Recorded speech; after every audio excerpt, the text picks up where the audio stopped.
The gunshot tore the evening in two. It wasn't the sound of a hunter. It was the crack of a pistol, sharp and angry, and it echoed across the Wyoming valley like a death sentence. Wyatt Blackwood went still in the saddle, every muscle tight. His hand, worn and calloused from years of work, fell to the Colt revolver at his hip. That was instinct. Surviving out here was all about instinct. The year was 1876. In this territory, a gunshot you didn't expect was a promise of trouble. He urged his horse, a big chestnut gelding, through the tall grass. The sun was bleeding all over the horizon, painting the clouds a violent crimson. He kept his eyes scanning, moving toward a line of cottonwood trees down by a creek. That's where the sound had come from. The leather of his saddle groaned under his weight, a sound so familiar it was like a second heartbeat. He'd spent 7 years building his ranch from nothing, and he knew the sounds of this land. This sound was wrong. Then he saw it. Tucked into the trees was a wagon, not just any wagon, an abandoned wagon. The canvas top was ripped and stained, and it was tilted at a sickening angle on a broken wheel. There were no horses tied nearby, no curl of smoke from a campfire. Just the lonely, busted wagon, looking like a tombstone against the dying light. Wyatt's throat went dry. He swung down from his horse, tying the reins to a low branch. He pulled the Colt from its holster, the weight of it familiar and deadly in his hand. He moved slow, his spurs making the only sound in the sudden heavy silence. The air felt thick, like it was holding its breath. He crept to the back of the wagon, his heart pounding a slow, heavy drum against his ribs. He reached out with his free hand, his fingers brushing against the grimy canvas. He took a deep breath, braced himself for whatever horror lay inside, and pulled back the flap. And his blood ran cold. Inside, curled up on a pile of filthy blankets, was a woman. She was sound asleep, her chest rising and falling in a slow, even rhythm. Her hair, the color of rich earth, had spilled from its pins and framed a face that was beautiful, but etched with a deep, haunting exhaustion. She looked young, too young to be out here alone. Next to her was a man's hat, dusty and bent out of shape. Wyatt holstered his weapon. This changed things. Waking a lone woman in the middle of nowhere was a good way to get a bullet in the gut. But leaving her, with night coming on, and the wolves starting to sing their hungry songs in the hills, that wasn't an option. Not for him. He cleared his throat. Loudly. Nothing. She didn't stir. He reached out and tapped the wooden frame of the wagon. Her eyes flew open. They were the color of wild sage, and they were filled with pure animal terror. She scrambled backward, her hand diving beneath the blankets. "Easy now," Wyatt said, holding his hands up where she could see them. "I mean you no harm." But it was too late. She pulled out a small derringer, the barrel looking like a black, unblinking eye. She pointed it straight at his heart, her hand trembling so hard he was surprised the gun didn't fall. "Stay back," she whispered, her voice rough, like she hadn't used it in a long, long time. "Name's Wyatt Blackwood," he said, keeping his voice low and calm. "I've got a ranch a few miles east of here. I heard a shot." "A coyote," she said, her eyes darting around, never settling. "It was after my food." She didn't lower the gun, not an inch. "All right," Wyatt said, nodding slowly. "But that wheel's broken, and night's coming. It's no place to be alone." He could see the conflict in her eyes, the fear of him, and the fear of the wilderness. They were at war right there in her gaze. "I can offer you a place for the night," he said. "My housekeeper, Mrs. Abernathy, she'd be glad for the company." He saw a flicker of something when he mentioned another woman, a tiny crack in her wall of fear. But it was still there. "How do I know I can trust you?" she asked, her voice barely a breath. Wyatt let out a long sigh. You don't, he said, his voice flat with the truth he'd learned the hard way. And I don't know if I can trust you not to shoot me. But out here, sometimes all you've got is a blind leap of faith. The Derringer wavered, just for a second. Then slowly she lowered it. My name is Thea, she said. Thea Morgan. Wyatt nodded. Well, Miss Morgan, what brings you to Wyoming with a broken wagon and a face full of trouble? Her eyes clouded over. I'm on my way to California. That's a long way to go by yourself. She looked away, out into the darkening plains. I wasn't alone when I started. The way she said it sent a chill down his spine. He knew there was a story there, a dark one. But he also knew you didn't push. Not out here. Everyone had ghosts. He had a few of his own. He managed to get the busted wagon hitched to his horse, and they started the slow journey back to his ranch. Thea sat in the wagon, her little pistol never far from her hand, her eyes scanning the darkness. By the time they saw the warm, yellow lights of the Blackwood Ranch, the moon was high and cold in the sky. Mrs. Abernathy, a woman built like a sturdy oak barrel with a heart to match, took one look at Thea's exhausted face and immediately took charge. She bustled Thea inside, chattering about hot stew and clean sheets, her voice a warm blanket in the cold night. Wyatt brought Thea's meager belongings into the house. A single carpet bag and a small wooden box. That was it. He watched as Thea ate, her hands shaking slightly as she lifted the spoon to her mouth. There was something about her, a quiet dignity mixed with a deep, profound sadness. And there was something else, too, something familiar he just couldn't place. Later that night, long after Mrs. Abernathy had shown Thea to a guest room, he found her downstairs by the fire. She was wrapped in a shawl, but she was still shivering. Couldn't sleep, she said, not looking at him. He made her a cup of tea, and they sat in silence for a long time, the only sound the crackle and pop of the logs in the fireplace. What takes you to California? He finally asked again, his voice gentle. She stared into the flames, her face a mask of sorrow. A new start. He knew it was more than that. It was always more than that. He watched her hands tremble as she held the teacup. She looked fragile, like a gust of wind could blow her away. But he'd seen her with that Derringer. There was steel under that fragile surface. She stood up to go back to bed, and then she swayed, a hand flying to her head. Wyatt was on his feet in an instant, his hand on her arm to steady her. Are you all right? Her face was as white as a fresh bleached sheet. Just dizzy. I haven't been eating right. He frowned. There was more to it. He could feel it. She took a step toward the stairs, then stopped. She turned back to him, her eyes wide and haunted in the firelight. Her hand rested on her midsection, a gesture he'd seen before but hadn't understood. Until now. Mr. Blackwood, she said, her voice trembling. Wyatt, there's something you need to know. He waited, his gut twisting into a knot. She took a shaky breath, and the words came out in a rush, a torrent of grief and fear that she'd clearly been holding back for a very long time. I'm with child.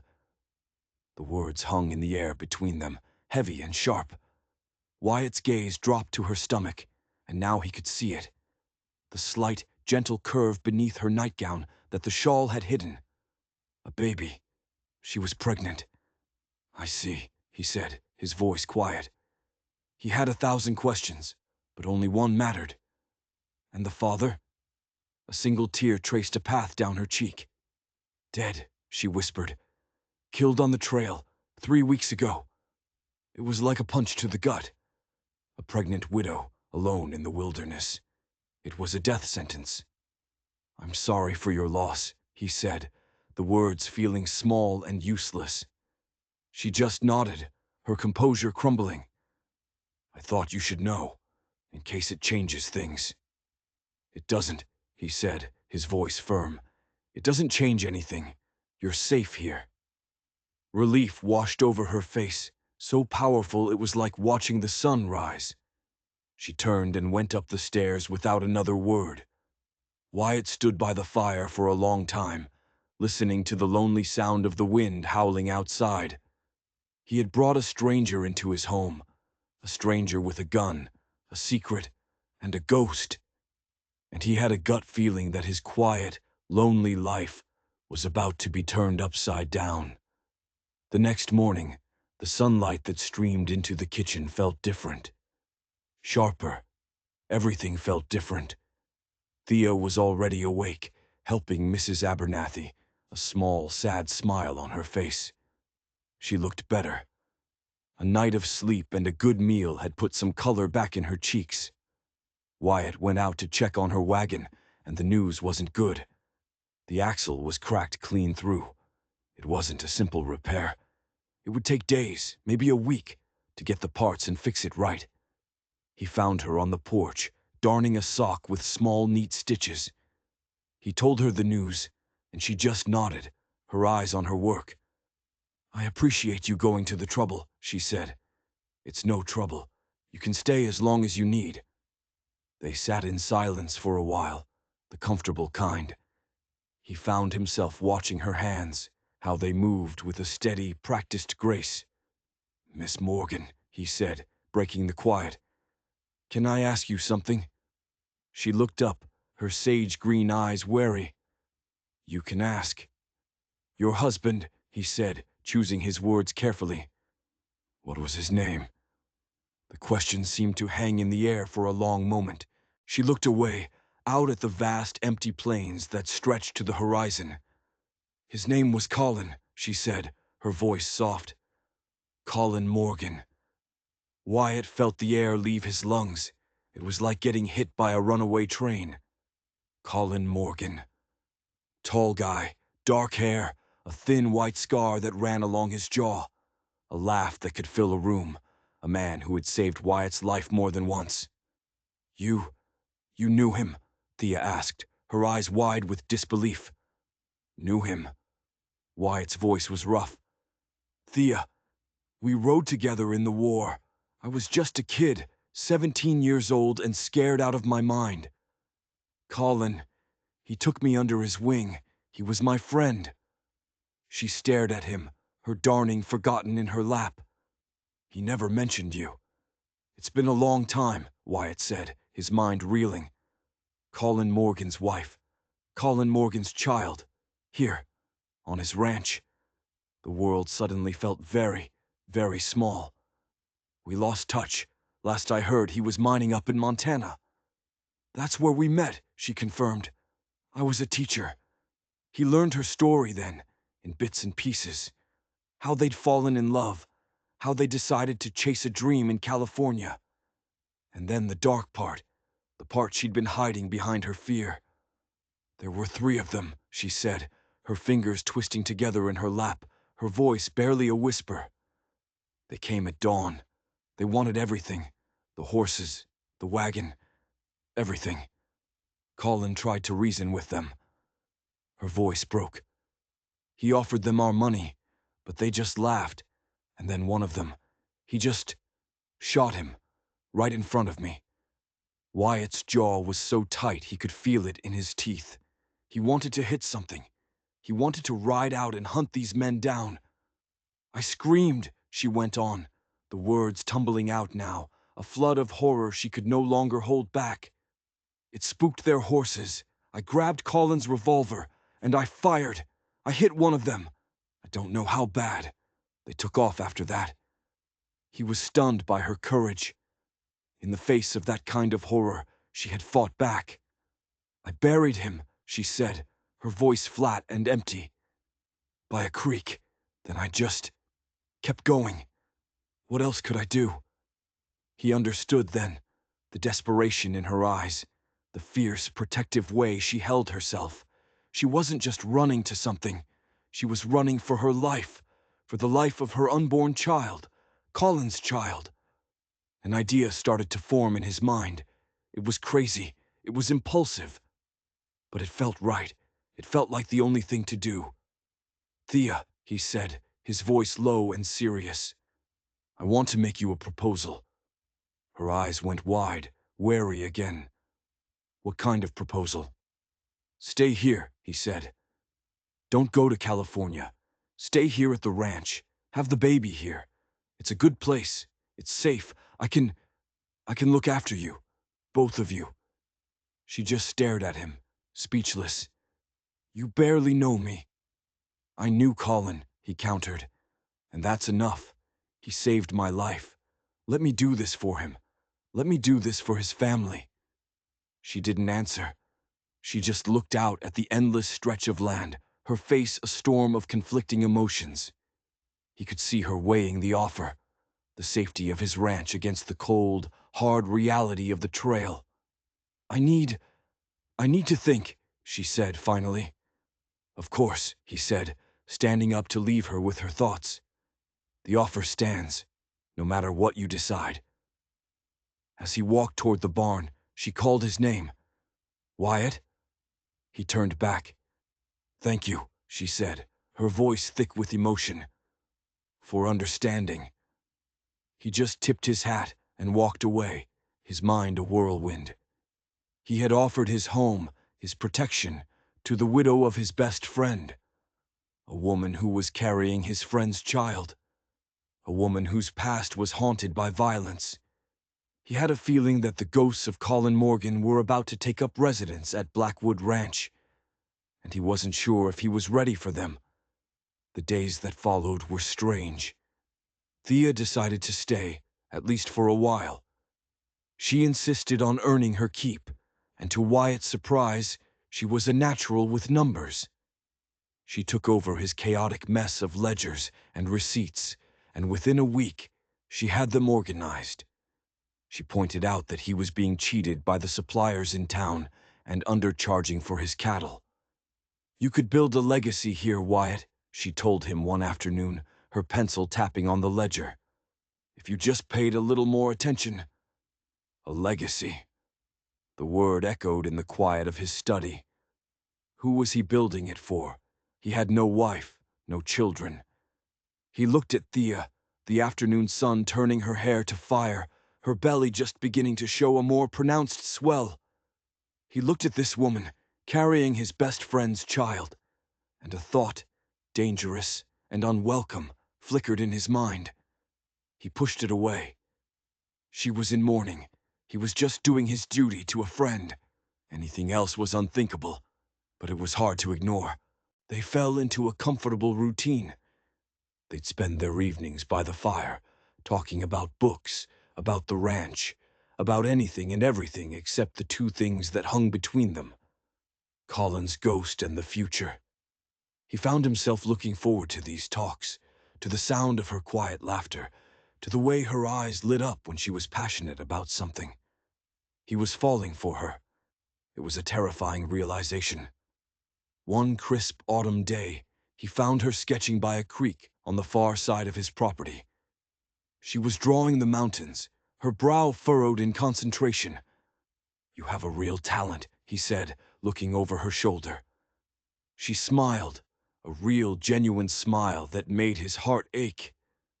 "My mother taught me. She said it would help me find a good husband." "Did it work?" he asked, a teasing note in his voice. "Hardly," she laughed. "Colin fell for me because I beat him at chess 3 nights in a row." They talked about Colin then. She asked him to tell her stories from the war, things Colin had never spoken of. Wyatt told her about his friend's bravery, his kindness, his terrible jokes. It felt good to talk about him, to share the memories. It was like they were keeping him alive, right there between them. As the sun began to set, casting long shadows across the valley, she closed her sketchbook. "I've been thinking," she said, her voice serious. "California seems so far away now. I've grown fond of this place." She looked up at him, her eyes searching his. "If your offer still stands, I'd like to stay. For good." Hope, bright and fierce, surged through him. "The offer will always stand, Thea." "Good," she said, a soft smile on her lips. She reached out, and her hand brushed against his. The touch was brief, electric. It was an acknowledgement of something unspoken, a promise of a future he hadn't dared to dream of. But that night, as they sat by the fire, the comfortable silence was broken by a question from Wyatt that brought the darkness rushing back in. "The men who ambushed you," he said, his voice low. "Did you ever see their faces?" Thea went still, the knitting needles in her hands freezing mid-stitch. "They wore bandanas," she said, her voice tight. "But I remember things. One of them had a deep voice, with a strange accent I couldn't place. And another had a gold front tooth. It flashed in the sun when he smiled." Her voice hardened, turning to ice.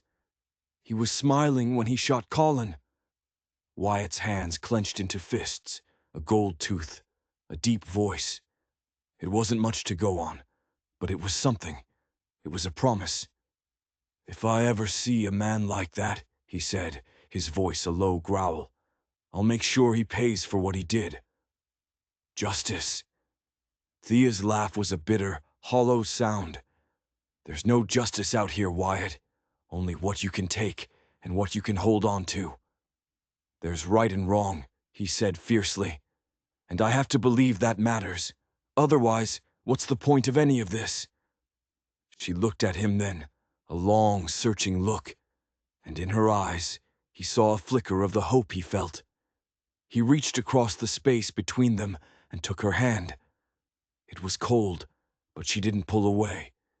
She laced her fingers through his, and they sat there for a long time, two lonely people finding warmth in the face of a cold, unforgiving world. The first snow came in November, a thick white blanket that muffled the world in silence. Thea's time was drawing near. Mrs. Abernathy fussed over her constantly, brewing strange-smelling teas and whispering old wives' tales about childbirth. Wyatt found himself watching Thea with a growing sense of anxiety. He'd seen men face down death without flinching, but the thought of what she was about to go through terrified him. "You're worried," she said to him one night, her hands resting on her swollen belly. "I'm not good at this," he admitted. Waiting, feeling helpless. "Women have been doing this forever," she said, her voice soft but strong. She took his hand and placed it on her stomach. He felt a sudden sharp kick against his palm. A jolt went through him. It was real. A new life. Colin's son. Or daughter. "I think it's a boy," she whispered. "A son for Colin." Wyatt felt a pang of something complex, a mix of sadness for his friend and a fierce protective love for this child he hadn't even met. That night she told him another secret. "We weren't married as long as I said," she confessed, her cheeks flushing in the firelight. "We were only married for 8 months. I was already with child when we said our vows." He wasn't sure why she was telling him this now. I don't want any more secrets between us, Wyatt," she said, her eyes pleading with him to understand. "It doesn't matter, Thea," he said, and he meant it. Nothing mattered except her and the baby and keeping them safe. The blizzard hit 2 weeks later. It came in fast and furious, a wall of white that cut the ranch off from the rest of the world. And that was the night the baby decided to come. Thea's labor started just after dusk. Wyatt wanted to ride for the doctor, but Mrs. Abernathy took one look at the swirling snow outside and shook her head. "You'd freeze to death before you got a mile," she said, her voice grim. "We'll handle this ourselves." The hours that followed were the longest of Wyatt's life. He paced the downstairs floor, listening to the muffled sounds from the bedroom above. Thea's cries of pain were like a knife in his gut. He boiled water. He carried blankets. He did whatever Mrs. Abernathy told him to do, feeling useless and terrified. Just after 2 in the morning, a new sound cut through the howl of the wind, a thin, piercing wail, the cry of a newborn baby. Wyatt's heart stopped. He took the stairs 2 at a time. Mrs. Abernathy met him at the door, her face tired but beaming. "A boy," she said. "A healthy, noisy boy." "And Thea?" he asked, his voice choked. "Exhausted, but she's fine. She's asking for you." He stepped into the room. Thea was propped up on pillows, her face pale but glowing with a light he had never seen before. In her arms was a tiny, squirming bundle. "Come meet him, Wyatt," she whispered. He approached the bed, feeling clumsy and out of place. She pulled back the blanket, and he saw a tiny, perfect face, a fuzz of dark hair, and clenched fists the size of walnuts. Colin's hair. "He's perfect," Wyatt breathed. "Do you want to hold him?" He took the baby in his arms, terrified he might break him.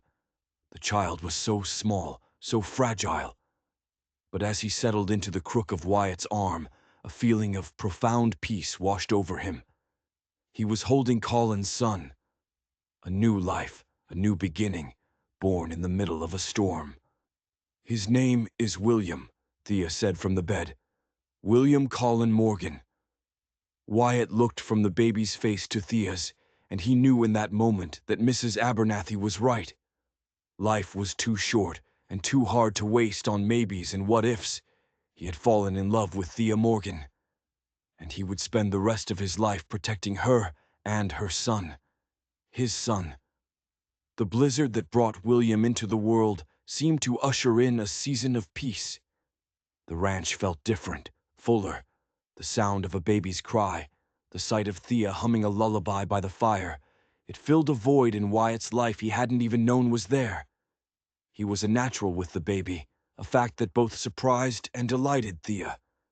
He'd walk the floor with William in the dead of night, his deep voice murmuring nonsense until the baby fell asleep on his shoulder.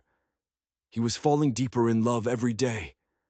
It was a sweet, terrifying ache in his chest. By Christmas, the snow had receded, and life had settled into a new rhythm. The ranch hands doted on William, carving him little wooden toys. Mrs. Abernathy knitted him an endless supply of tiny sweaters. The house was filled with a warmth that had nothing to do with the fire in the hearth.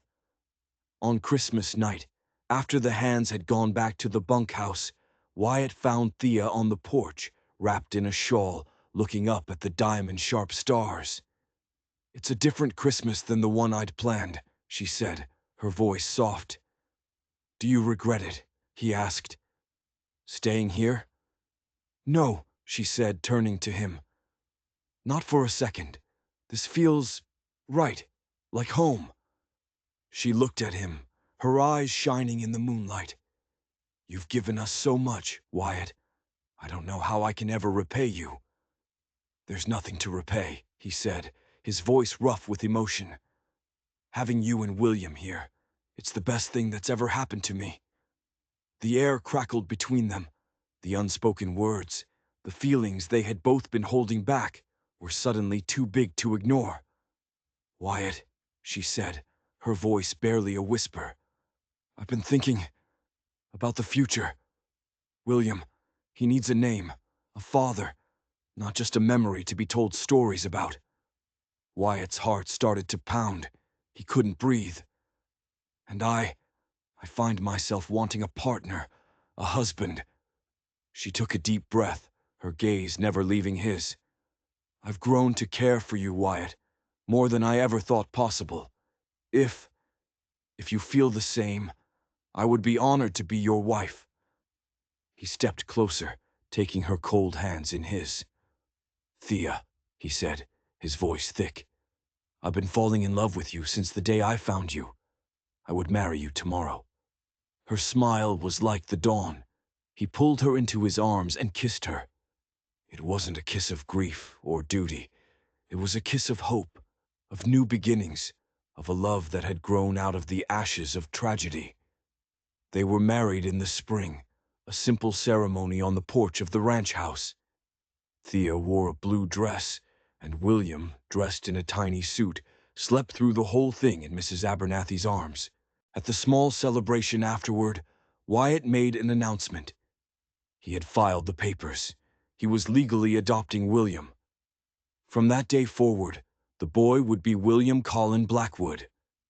Thea wept with joy, and Wyatt, holding his wife and his son, felt a sense of completeness he had never known.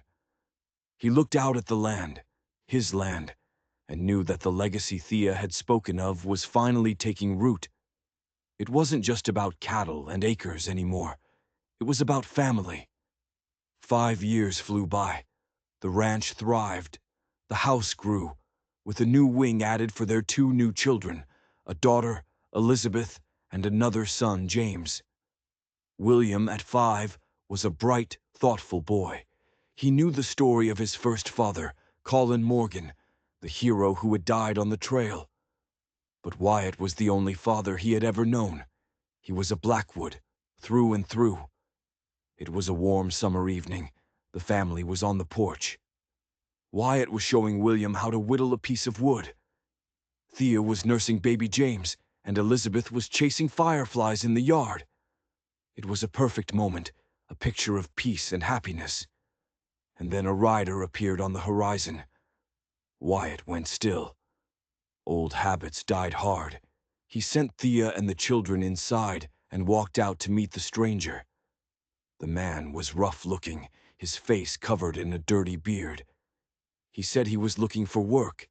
His name was Harlan. Wyatt was about to send him on his way when the man smiled. It was a nasty, greasy smile. And in the dying light of the sun, Wyatt saw it. A flash of gold, a single gold front tooth. Wyatt's blood turned to ice.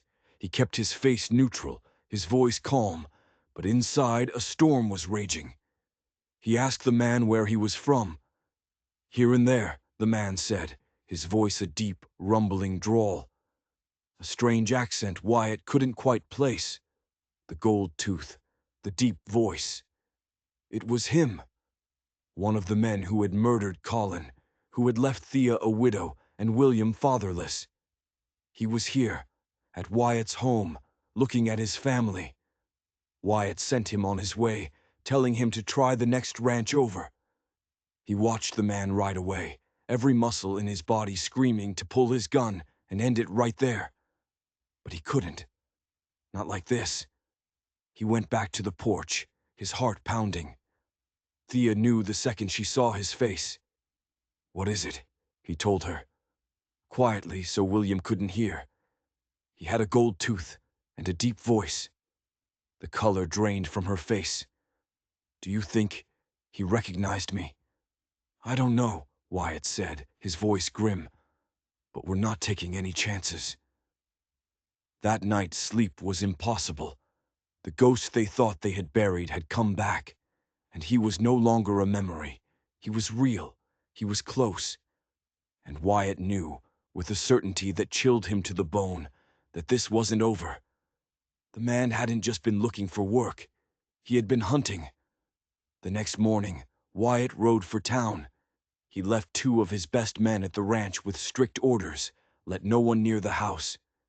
He had to know more about this man, Harlan. He went straight to the sheriff, a good man named Tom Ellis. He told Ellis his suspicions. The sheriff listened, his face growing grim. He'd seen Harlan in the saloon the night before. Said the man paid for his drinks with California gold. California. The place Colin and Thea had been trying to reach. The pieces were all clicking into place, forming a picture of pure evil. Wyatt was about to leave town when he saw him. Harlan, coming out of the hotel. Their eyes met across the dusty street. There was a flicker of recognition in the man's eyes, a cold, calculating look that confirmed everything. Harlan knew who he was, and he knew who Thea was. Wyatt didn't wait. He spurred his horse, racing back to the ranch, a cold dread coiling in his stomach. He was riding as fast as he could, but he knew he was too late. He felt it in his bones. He was right. He saw the smoke from a mile away, not from the chimney, from the barn.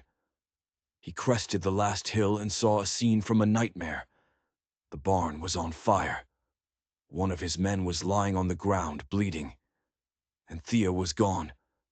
Tommy, the young ranch hand Thea had taught to read years ago, stumbled toward him, his face a mask of pain and terror.